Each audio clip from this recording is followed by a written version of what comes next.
Maanzo, you're advocating for respecting human rights, having conversations with leaders to understand what the problem is. But how do you hold a conversation with a person carrying a gun whose sole intention is to kill? To kill. No, I don't think that is the case. First and foremost, the intelligence department did not embrace that area. You know how the people who are hired in the intelligence department are children of who is who will never go to the valley. Have the people from the valley working for the government. That's number one. Number two, if there were dams done there, you know, the government never developed that area. Forget about the little money with the member of parliament. CDF is so small. Invest in huge dams there, irrigation schemes. And I've been to that place, I've been to Tot and those places. Invest in that area. The government must admit it has not invested in that area. I like what Honorable Gagusha has talked about. Every single cow in that region can have a chip, and you will trace it from even when it's movement. And if you trace its movement, you will have drones.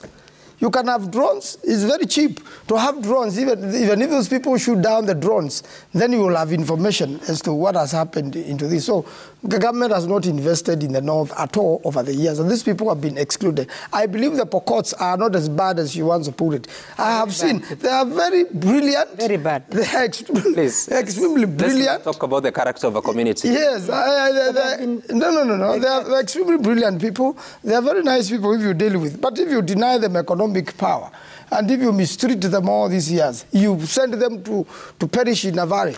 So we need government to invest, and I think it's not gun power which will help.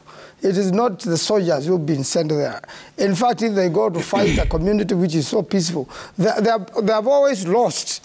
How come the government has always lost to this community with all the power it has? The army, when the army is present there, Emperor see the army there, the people, doctors are killed. Then what are the armies doing? The armies are staying very far in the tarmac roads instead of getting to the ground. So I believe proper use of technology and proper investments in that area. If there are huge dams, like the Arwa and Chimarels, which disappeared to nowhere. If we have dams there and irrigation going on, and a good example is Hoover Dam of Las Vegas. In fact, the future of this country is in the north. That desert is where you can do serious economic activity. Senator, you make a case, but what is the problem here? Because, again, those areas you're talking about, they have always had a representative. Is it that the government of the day at the executive level fails to listen? Or is it that the leaders from there are not able to negotiate for resources? No. We should have a meeting in the State House with every single elected member of that area. They look down, the government looks down upon those elected members. And when you look down upon and you don't want to listen to them, they tell you, okay, go to my constituency and do as you please, since you don't want to listen to me. I'm the one who is a representative of the people. They have not put intelligence there. Why is the government not wired directly to that village? The government should be getting information from the community as to what is happening. Because they have not invested in intelligence. They have not invested in technology.